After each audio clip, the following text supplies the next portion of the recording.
بسم اللہ الرحمن الرحیم۔ اللہم صلی علی محمد وعلی آل محمد وبارک وسلم۔ سورۃ الشمس کا ترجمہ مکی صورت ہے جی۔ بسم اللہ الرحمن الرحیم۔ شروع کرتا ہوں اللہ کے بابرکت نام سے جو بڑا مہربان نہایت رحم والا ہے۔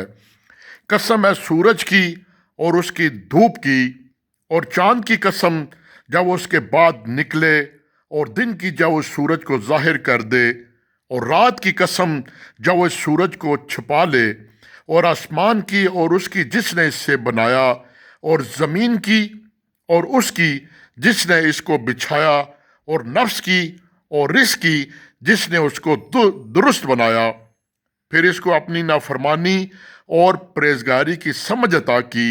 یقیناً وہ شخص مراد کو پہنچا جس نے اپنے اس نفس کو پاک کر لیا، اور نامراد ہوا جس نے اسے گناہ آلود کر دیا۔ قوم سمود نے اپنی سرکشی کے باعث صالح کو جھٹلایا، اور جب ان میں سے ایک بدبخت اٹھا کھڑا ہوا تو اللہ کے رسول نے ان کو اللہ کی اونٹنی اور اس کی پانی کی باری سے خبردار کیا، پھر بھی انہوں نے اس کو جھٹلایا اور اونٹنی کی کونچھیں کاٹ دیں۔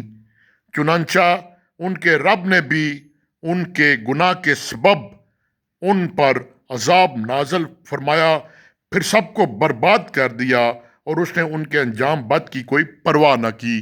وآخر دعوانا الحمدللہ رب العالمین۔